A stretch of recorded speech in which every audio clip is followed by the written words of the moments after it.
ಅವರು ಯಾವುದೇ ಪಕ್ಷದ ವಿರೋಧದ ಚಟುವಟಿಕೆಗಳನ್ನು ಮಾಡಿಲ್ಲ. ವೈಯಕ್ತಿಕ ನಾಯಕರುಗಳಲ್ಲಿ ವೈಮನಸ್ಸು ಇದ್ದೇ ಇರುತ್ತೆ. ಅದನ್ನೇ ಮೇಲಾಗಿ ಬಳಸಿಕೊಂಡು ಅದನ್ನೇ ಪ್ರಮುಖವಾದ ಅಸ್ತ್ರವನ್ನು ಮಾಡಿಕೊಂಡು ಹೈಕಮಾಂಡ್ಗೆ ಒಂದು ವರದಿಯನ್ನು ಸಲ್ಲಿಸಿದ್ದು ನಾವು ಅದಕ್ಕೆ ಸಹಮತಿಸುವಂಗಿಲ್ಲ, ನಾವು ಅದಕ್ಕೆ ಒಪ್ಪಂಗಿಲ್ಲ. ಆದರೆ ಯಾವುದೇ ರೀತಿಯ ಸಾಕ್ಷಿ ಸಮಾಜ ಕೊಡ್ತೀನಿ, ಯಾವುದೇ ರೀತಿಯ ಈ ಮೂರು ನಾಯಕರುಗಳು ಆಗಲಿ ಪಕ್ಷದ ವಿರೋಧಿ ಚಟುವಟಿಕೆಗಳನ್ನೇ ತೊಡಗಿಲ್ಲ. ಅವರು ಪಕ್ಷದ ಹಿತೈಷಿಗಳನ್ನೇ, ಅವರು ಪಕ್ಷದ ನಾಯಕರೇ. ಅದು ಅಂಥವು ಏನಾರು ಆಗಿದ್ರೆ ಪಕ್ಷದಲ್ಲಿನ ಅದನ್ನು ಬಗೆಹರಿಸ್ಕೋಬಹುದಾಗಿತ್ತು. ಇಷ್ಟ ದೊಡ್ಡ ಮಟ್ಟಿಗೆ ಅವರಿಗೆ ಅಧಿಕಾರದಿಂದ ಕಿತ್ತೊಗೆದು ಪಕ್ಷದಿಂದ ಉಚ್ಚಾಟನೆ ಮಾಡಿದ್ದು ನಾನು ಪಕ್ಷದ ಈ ಒಂದು ತೀರ್ಮಾನಕ್ಕೆ ಒಪ್ಪಲಾರೆ. ಇದು ಸರಿ ಅಂತ ನಾನು ಹೇಳಂಗಿಲ್ಲ. ಅದು ಮಾಡಬಾರ್ದು. ಪಕ್ಷ ಉಳಿಬೇಕು. ಪಕ್ಷದ ಹಿತದೃಷ್ಟಿಯಿಂದ ಸಣ್ಣ ಪುಟ್ಟ ಯಾವುದೇ ತಪ್ಪುಗಳನ್ನು ಆದರೂ ಕೂಡ ಪಕ್ಷದ ವೇದಿಕೆಯಲ್ಲಿ ಕುತ್ಕೊಂಡು ಚರ್ಚಿಸಿ ಸರಿಪಡಿಸುವ ಕೆಲಸ ಅಲ್ಲಿ ಆಗಬೇಕು. ಮಾನ್ಯ ಮುಖ್ಯಮಂತ್ರಿಗಳು ಕಾಂಗ್ರೆಸ್ ಪಕ್ಷದಿಂದ ಈಗ ಸದ್ಯಕ್ಕೆ ಒಬ್ಬೊಬ್ಬರ ಮುಸ್ಲಿಂ ನಾಯಕರನ್ನ ಹೊರ ಹಾಕ್ತಿರುವಂತಹ ಕೆಲಸವನ್ನ ನಡೆದಿದೆ. ಸೊ ಅವರು ಬೇರೆ ಬೇರೆ ಇಶ್ಯೂಗಳನ್ನ ಹೇಳ್ತಾರೆ. ಒಂದು ಕಾಲ್ ರೆಕಾರ್ಡಿಂಗ್ ಸಿಗ್ತಿದೆ ಅನ್ನುವಂತಹ ಮಾತನ್ನು ಹೇಳ್ತಾರೆ. ಏನ್ ಸರಿ ವಿವಾದ, ಯಾಕೆ ಈ ತರ ಮಾಡ್ತಿದ್ದಾರೆ ಅನ್ನೋದು? ನಾನು ಕುತುಬುದ್ದೀನ್ ಕಾಜಿ ಒಂದು ಸಾಮಾಜಿಕ ಹೋರಾಟಗಾರ. ನಾನು ಕಾಂಗ್ರೆಸ್ ಪಕ್ಷದ ಹಿತದೃಷ್ಟಿಯಿಂದ ಹೇಳ್ತೇನೆ. ಮಾನ್ಯ ನಸೀರ್ ಅಹಮದ್, ಮಾನ್ಯ ಜಬ್ಬಾರ್ ಖಾನ್, ದಾವಣಗೆರೆ MLC ಅವರು ಮತ್ತು ಜಮೀರ್ ಖಾನ್ ಅವರನ್ನು ಅನಾವಶ್ಯಕವಾಗಿ ಆರೋಪವನ್ನು ಮಾಡ್ತಾ ಇದ್ದಾರೆ. ಮತ್ತು ಒಂದೇ ಸೈಡ್ ಅಂದ್ರೆ ಆರೋಪ ಸಾಬೀತುಪಡಿಸದೆ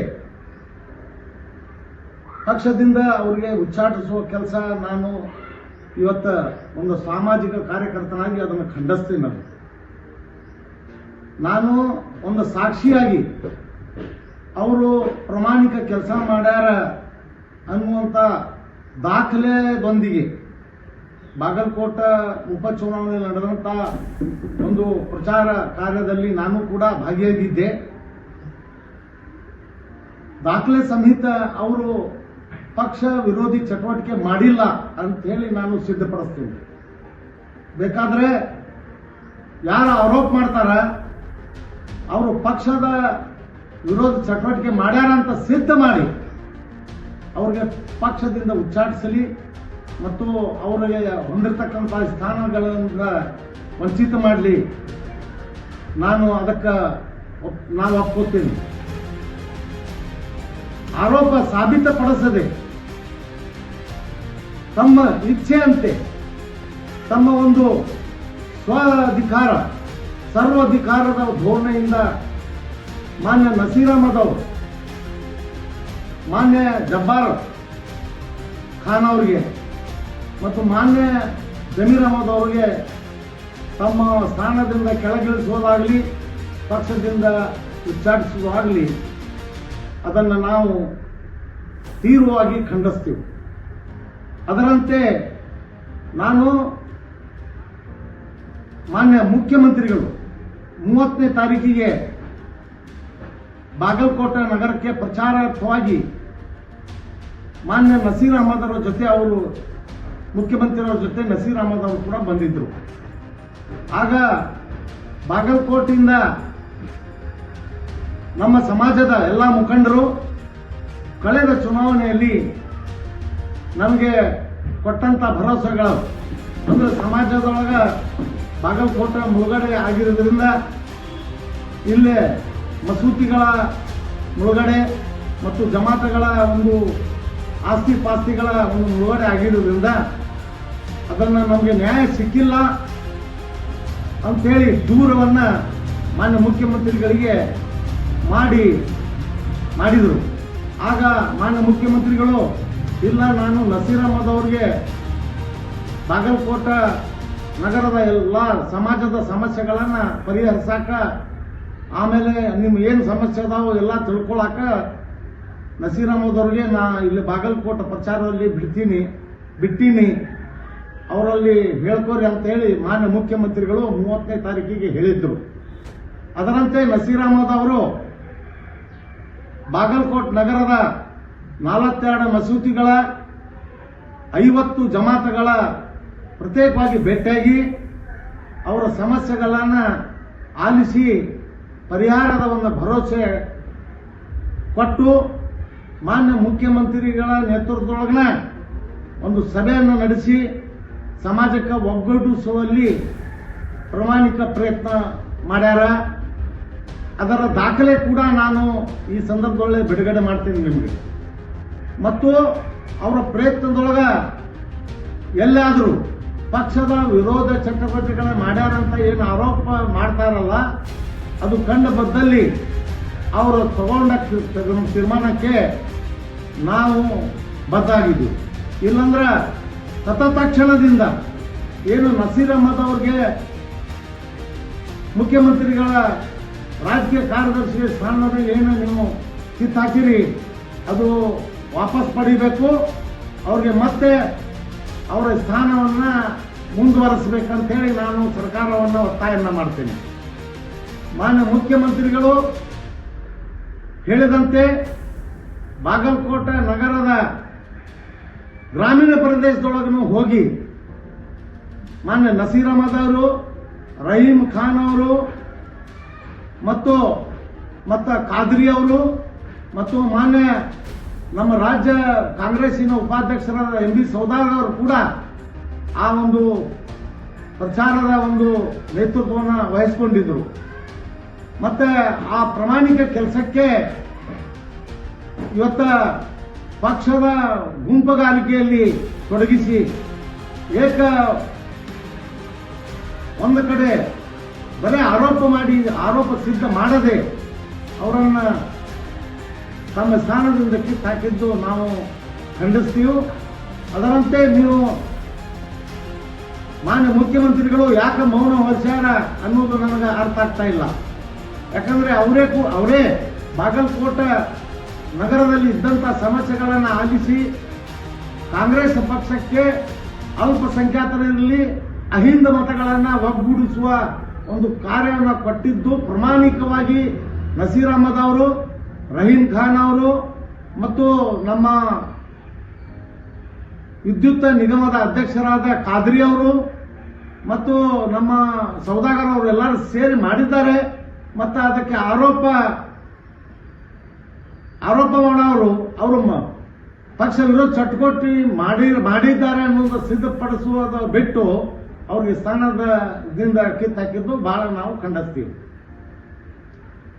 ಸರ್, ಈಗ ಸಮರ್ಥ ಅವ್ರನ್ನ ಎಲ್ಲೋ ಒಂದ್ ಕಡೆ ಸೋಲಿಸ್ಬೇಕಂತ ಹೇಳಿ ದಾವಣಗೆರೆ ಒಂದು ಆಡಿಯೋ ರಿಲೀಸ್ ಆಗಿದೆ ಅನ್ನೋದು, ಅಂದ್ರೆ ಮಾತನಾಡಿದ್ದಾರೆ ನಸೀರ್ ಅಹಮದ್.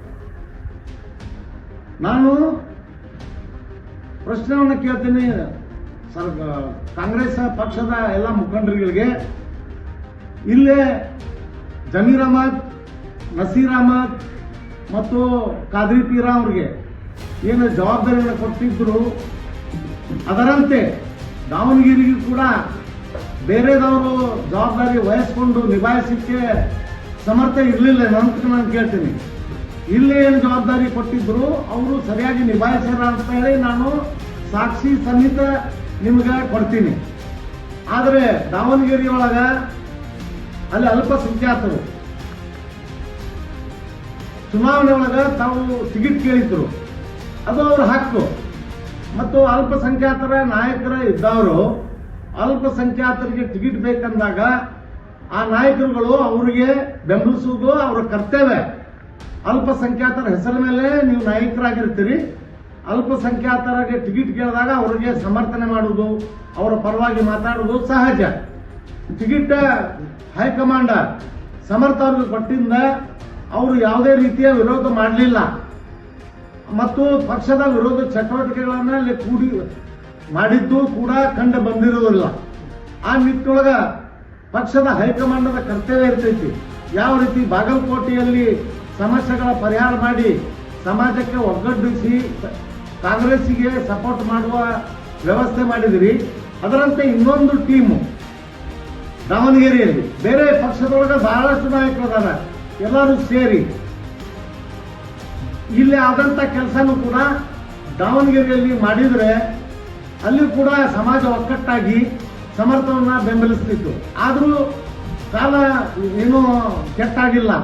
ಅಲ್ಲೇ ಭಾಳ ಅಂದ್ರೆ 20% ಮತ ಹೋಗ್ಯಾವ, 80% ಕಾಂಗ್ರೆಸ್ಸಿಗೆ ಓಟ್ ಬಂದಾವ.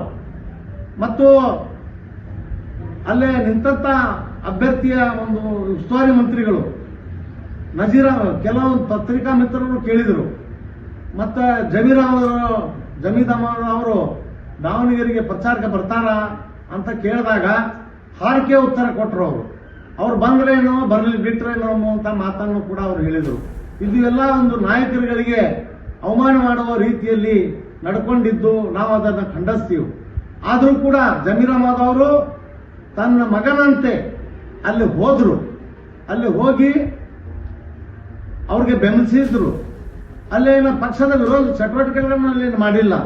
ಮಾನ್ಯ ಮುಖ್ಯಮಂತ್ರಿಗಳು ಸ್ವತಃ ಹೇಳಿದರು, ನಾವು ಬಾಗಲಕೋಟೆಗೂ ಕೂಡ ಜಮೀರ್ ಅಹಮದ್ ಅವರನ್ನ ಕರೆಸ್ರಿ, ಇಲ್ಲಿನೂ ಅವರ ಅವಶ್ಯಕತೆ ಐತೆ ಅಂದಾಗ ಇಲ್ಲ, ಅವರು ಪಕ್ಷದ ಆದೇಶದ ಮೇರೆಗೆ ಕೇರಳ ಚುನಾವಣೆಯಲ್ಲಿ ಪ್ರಚಾರ ಕೈಗೊಂಡಾರ. ಅವರು 6ನೇ ತಾರೀಕಿಗೆ ಬಾಗಲಕೋಟೆಗೆ ಬರ್ತಾರ, 6, 7, 2 ಇರ್ತಾರ. 5ನೇ ತಾರೀಕಿಗೆ ದಾವಣಗೆರೆಗೆ ಹೋಗ್ತಾರ ಅಂತ ಹೇಳಿದ್ರು. ಆಗ ಹೇಳಿದ್ರಂದ್ರೆ ಅವರು ಪಕ್ಷದ ಆದೇಶದ ಮೇರೆಗೆ ಪಕ್ಷದ ಸಂಘಟನೆಯ ಚಟುವಟಿಕೆಗಳನ್ನು ಪಾಲ್ಗೊಂಡಿದ್ರು, ಪಕ್ಷದ ಆದೇಶವನ್ನು ಅವರು ಪಾಲಿಸಿದ್ರು. ಅಲ್ಲೇ ಪಕ್ಷದ ವಿರೋಧಿ ಚಟುವಟಿಕೆಗಳು ಎಲ್ಲಿ ಬರ್ತಾವು? ಬರಂಗೇ ಇಲ್ಲ. ಆದ್ರೆ ಕೆಲವೊಬ್ರು ಜಮೀರ್ ಅಹಮದ್ ಇರ್ಲಿ, ಇವತ್ತು ನಸೀರ್ ಅಹಮದ್ ಅವರ ಹಿತಾಸಕ್ತಿಗೆ ಬಲಿ ಕೊಡುವ ಪ್ರಯತ್ನ ಮಾಡ್ಯಾರ. ಅದನ್ನು ಮಾಡಬಾರದು. ತಾವು ಸ್ವಂತ ತಮ್ಮ ಬಲದಿಂದ, ತಮ್ಮ ಸಂಘಟನೆಯಿಂದ ತಾವು ಪಕ್ಷದೊಳಗೆ ಅಧಿಕಾರ ಗಿಟ್ಟಿಸಿಕೊಳ್ಳಬೇಕು. ಇನ್ನೊಬ್ಬರ ಮೇಲೆ ಅನಾವಶ್ಯಕವಾಗಿ ಆರೋಪವನ್ನ ಮಾಡಿ ಅವರಿಗೆ ಜನರಲ್ಲಿ ಅಪವಾದವನ್ನು ಹೊರಿಸುವ ಕೆಲಸ ಕುತಂತ್ರ ಮಾಡಬಾರದಂತ ಹೇಳಿ ನಾನು ಕಾಂಗ್ರೆಸ್ ಪಕ್ಷದ ವರಿಷ್ಠರಲ್ಲಿ ಮನವಿ ಮಾಡ್ಕೊತೀನಿ. ಪ್ರಸ್ತುತ ಕಾಂಗ್ರೆಸ್ ಸರ್ಕಾರ ಮತ್ತು ಕಾಂಗ್ರೆಸ್ ಮುಖಂಡರು ಅಲ್ಪಸಂಖ್ಯಾತರನ್ನು ಕಳೆದ ಉಪಚುನಾವಣೆಯಲ್ಲಿ ಬರೀ ವೋಟ್ ಬ್ಯಾಂಕಿಗಾಗಿ ಯೂಸ್ ಮಾಡ್ಕೊಂಡ್ರ ಅನ್ನೋದೊಂದು ಯಕ್ಷಪ್ರಶ್ನವಾಗಿದೆ. ಮತ್ತು ಈ ಅಲ್ಪಸಂಖ್ಯಾತರ ಮುಖಂಡರನ್ನು ಒಂದು ರೀತಿ ತುಳಿಬೇಕನ್ನುವಂಥ ಒಂದು ದೃಢ ನಿರ್ಧಾರದಿಂದ ಈ ರೀತಿಯಾದ ರಾಜೀನಾಮೆಯನ್ನು ತೆಗೆದುಕೊಳ್ಳಕತ್ತಾರ. ಅದರ ಬಗ್ಗೆ ನಿಮ್ಮ ನಿರ್ಧಾರ ಏನು? ನೋಡಿ, ಈಗ ಕಾಂಗ್ರೆಸ್ ಅಲ್ಪಸಂಖ್ಯಾತರಿಗೆ ಅನಿವಾರ್ಯ ಅನ್ನುವಂಥ ಭಾವನೆಯನ್ನ ಇವತ್ತು ಸೆಕ್ಯುಲರ್ ಪಾರ್ಟಿಗಳಿಗೆ ಬಂದ್ಬಿಟ್ಟೈತಿ. ಅದಕ್ಕೆ ಬಿಜೆಪಿಗೆ ಅಲ್ಪಸಂಖ್ಯಾತರು ಓಟ್ ಹಾಕಂಗಿಲ್ಲ, ನಮ್ಗೆ ಹಾಕ್ತಾರ ಅನ್ನುವಂಥ ಒಂದು ಮನೋಭಾವನೆ ಸೆಕ್ಯುಲರ್ ಪಾರ್ಟಿ ಒಳಗೆ ಬಂದೈತಿ. ಇವತ್ತು ಕಾಂಗ್ರೆಸ್ ಇರಲಿ, ಇವತ್ತು JDS ಇರಲಿ, ಅಥವಾ ಇತರ ಇತ್ಯಾದಿ SDP ಇತ್ತಲ್ಲೇ ಅವ್ರಿಗೆ ಬಂದ್ಬಿಟ್ಟೈತಿ. ಆ ನಿಟ್ಟಿನೊಳಗೆ ನಮ್ಮ ನಾಯಕರುಗಳಿಗೆ ಏನಾದರೂ ನಮ್ಗೆ ಓಟ್ ಹಾಕ್ತಾರಲ್ಲ ಅನ್ನುವಂಥ ನಾಯಕರುಗಳಿಗೆ ಪ್ರಾತಿನಿಧ್ಯ, ಒಂದು ಗೌರವ, ಒಂದು ಕಿಮ್ಮತ್ತ ಕೊಡೋದು ಜಾತ್ಯತೀತ ಪಕ್ಷಗಳ ಕಡಿಮೆ ಆಗೈತೆ ಅಂತ ನನ್ನ ಭಾವನೆ. ಆ ನಿಟ್ಟಿನೊಳಗೆ ಆ ಒಂದು ಭ್ರಮೆಯಿಂದ ಜಾತ್ಯತೀತ ಪಕ್ಷಗಳು ಹೊರಬರಬೇಕು. ಅಲ್ಪಸಂಖ್ಯಾತರ ನಾಯಕರುಗಳಿಗೆ ಒಂದು ಗೌರವವನ್ನು ಕೊಡಬೇಕು. ಅವರು ಕೊಟ್ಟಂತ ಅಧಿಕಾರವನ್ನು ಸಮಾಜದ ಅಭಿವೃದ್ಧಿಗೆ, ಸಮಾಜದ ಏಳಿಗೆಗೆ ಶ್ರಮಿಸುವಲ್ಲಿ ಪ್ರಯತ್ನ ಮಾಡಬೇಕಂತ ಹೇಳಿ ನಾನು ಪಕ್ಷಗಳಿಗೆ ಒಂದು ಸಲಹೆಯನ್ನು ಕೊಡ್ತೀನಿ. ರಣದೀಪ್ ಸಿಂಗ್ ಸುರ್ಜೇವಾಲಾ ರಾಜಸ್ಥಾನದವರು ಕರ್ನಾಟಕಕ್ಕೆ ಬೈ ಎಲೆಕ್ಷನ್ಗೆ ಇನ್ಚಾರ್ಜ್ ಆಗಿ ಬಂದಿದ್ರಿ. ಅವರು ಇಲ್ಲಿ ಎಲ್ಲ ಮಾಹಿತಿಯನ್ನು ಪಡೆದುಕೊಂಡು ಹೈಕಮಾಂಡಿಗೆ ತಿಳಿಸಿದ್ದು, ಅದರ ಬಗ್ಗೆ ತಾವೇನು ಹೇಳ್ತೀರಿ? ಇಲ್ಲೇ ವಾಸ್ತವ ಸ್ಥಿತಿ ಏನೈತೆ ಅನ್ನೋದು ಅರಿತುಕೊಳ್ಳದೆ ಏಕಾಏಕಿ ಹೈಕಮಾಂಡಿಗೆ ಅವರ ನಾಯಕ, ಇವತ್ತು ಜಮೀರ್ ಅಹಮದ್ ಇರಲಿ, ಇವತ್ತು ನಸೀರ್ ಅಹಮದ್ ಇರಲಿ, ಮತ್ತು ಜಬ್ಬಾರ್ ಖಾನ್ ಅವರು ಇರಲಿ, ಅವ್ರ ಬಗ್ಗೆ ಒಂದು ಹೈಕಮಾಂಡಿಗೆ ಒಂದು ಮಾಹಿತಿಯನ್ನು ಕೊಟ್ಟಿದ್ದು ನಾನು ಅದಕ್ಕೆ ಒಪ್ಪಲಾರೆ. ಯಾಕಂದ್ರೆ ವಾಸ್ತವ ಸ್ಥಿತಿ ಅರಿತುಕೊಂಡು ಮಾಡಬೇಕು. ಅವರು ಯಾವುದೇ ಪಕ್ಷದ ವಿರೋಧ ಚಟುವಟಿಕೆಗಳನ್ನು ಮಾಡಿಲ್ಲ. ವೈಯಕ್ತಿಕ ನಾಯಕರುಗಳಲ್ಲಿ ವೈಮನಸ್ಸು ಇದ್ದೇ ಇರುತ್ತೆ. ಅದನ್ನೇ ಮೇಲಾಗಿ ಬಳಸಿಕೊಂಡು ಅದನ್ನೇ ಪ್ರಮುಖವಾದ ಅಸ್ತ್ರವನ್ನ ಮಾಡಿಕೊಂಡು ಹೈಕಮಾಂಡ್ಗೆ ಒಂದು ವರದಿಯನ್ನ ಸಲ್ಲಿಸಿದ್ದು ನಾವು ಅದಕ್ಕೆ ಸಹಮತಿಸುವಂಗಿಲ್ಲ, ನಾವು ಅದಕ್ಕೆ ಒಪ್ಪಂಗಿಲ್ಲ. ಆದರೆ ಯಾವುದೇ ರೀತಿಯ ನಾ ಸಾಕ್ಷಿ ಸಮಾಜ ಕೊಡ್ತೀನಿ, ಯಾವುದೇ ರೀತಿಯ ಈ ಮೂರು ನಾಯಕರುಗಳು ಆಗಲಿ ಪಕ್ಷದ ವಿರೋಧಿ ಚಟುವಟಿಕೆಗಳನ್ನೇ ತೊಡಗಿಲ್ಲ. ಅವರು ಪಕ್ಷದ ಹಿತೈಷಿಗಳನ್ನೇ, ಅವರ ಪಕ್ಷದ ನಾಯಕರೇ. ಅದು ಅಂಥವು ಏನಾರ ಆಗಿದ್ರೆ ಪಕ್ಷದಲ್ಲಿನ ಅದನ್ನು ಬಗೆಹರಿಸ್ಕೋಬಹುದಾಗಿತ್ತು. ಇಷ್ಟ ದೊಡ್ಡ ಮಟ್ಟಿಗೆ ಅವರಿಗೆ ಅಧಿಕಾರದಿಂದ ಕಿತ್ತೊಗೆದು ಪಕ್ಷದಿಂದ ಉಚ್ಚಾಟನೆ ಮಾಡಿದ್ದು ನಾನು ಪಕ್ಷದ ಈ ಒಂದು ತೀರ್ಮಾನಕ್ಕೆ ಒಪ್ಪಲಾರೆ. ಇದು ಸರಿ ಅಂತ ನಾ ಹೇಳಂಗಿಲ್ಲ. ಅದು ಮಾಡಬಾರ್ದು. ಪಕ್ಷ ಉಳಿಬೇಕು. ಪಕ್ಷದ ಹಿತದೃಷ್ಟಿಯಿಂದ ಸಣ್ಣ ಪುಟ್ಟ ಯಾವುದೇ ತಪ್ಪುಗಳನ್ನು ಆದರೂ ಕೂಡ ಪಕ್ಷದ ವೇದಿಕೆಯಲ್ಲಿ ಕುತ್ಕೊಂಡು ಚರ್ಚಿಸಿ ಸರಿಪಡಿಸುವ ಕೆಲಸ ಅಲ್ಲಿ ಆಗಬೇಕು. ಮಾನ್ಯ ಮುಖ್ಯಮಂತ್ರಿಗಳು ಮೌನ ವಹಿಸದೆ ಮಧ್ಯ ಪ್ರವೇಶಿಸಬೇಕು. ಅವರು ತಾವು ನಿರ್ದೇಶನ ಕೊಟ್ಟಂತೆ ಮಾನ್ಯ ಜಮೀರ್ ಅಹಮದ್ ಅವರು, ಮಾನ್ಯ ನಸೀರ್ ಅಹಮದ್ ಅವರು ಬಾಗಲಕೋಟೆಯಲ್ಲಿ 9 ದಿನಗಳಿಂದ ನಿರಂತರ ಸಂಘಟನೆ ಮಾಡ್ಯಾರ ಮತ್ತು ಪಕ್ಷದ ಆದೇಶದಂತೆ ಮಾನ್ಯ ಜಮೀರ್ ಅಹಮದ್ ಅವರು ಕೇರಳ ಚುನಾವಣೆ ಪ್ರಚಾರಕ್ಕೆ ಹೋಗ್ಯಾರ. ಅದರಂತೆ ದಾವಣಗೆರೆಗೆ ಹೋಗಂದಾಗ ದಾವಣಗೆರೆ ಪ್ರಚಾರಕ್ಕೆ ಹೋಗ್ಯಾರ. ಅದರಂತೆ ಬಾಗಲಕೋಟೆಯೊಳಗೆ ಪ್ರಚಾರಕ್ಕೆ ಬಾ ಅಂದ್ರೆ ಅಲ್ಲೇನೂ ಕೂಡ ಬಂದು ಎಲ್ಲ ಸಮಾಜದ ಜಮಾತಗಳನ್ನು ಭೇಟಿಯಾಗಿ ಎಲ್ಲರಿಗೂ ಒಗ್ಗೂಡಿಸ್ಯಾರ. ಇದನ್ನೆಲ್ಲ ಮಾನ್ಯ ಮುಖ್ಯಮಂತ್ರಿಗಳ ಗಮನಕ್ಕೆ ನಾವು ತಂದೀವು. ಮಾನ್ಯ ಮುಖ್ಯಮಂತ್ರಿಗಳಿಗೆ ಗೊತ್ತೈತಿ. ಆ ವಿಷಯಗಳನ್ನ ಪಕ್ಷದ ಹೈಕಮಾಂಡ್ಗೆ ಮಾನ್ಯ ಮುಖ್ಯಮಂತ್ರಿಗಳು ಮನವರಿಕೆ ಮಾಡಬೇಕು.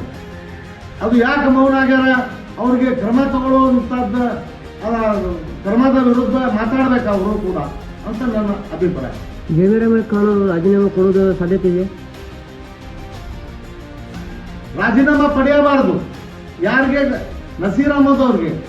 ಏನು ಮುಖ್ಯಮಂತ್ರಿಯ ರಾಜ್ಯ ಕಾರ್ಯದರ್ಶಿಗಳ ಸ್ಥಾನದಿಂದ ಕಿತ್ತೇನು ಹಾಕ್ಯಾರ ಅವರು ಕಾಂಗ್ರೆಸ್ ಪಕ್ಷದವರು.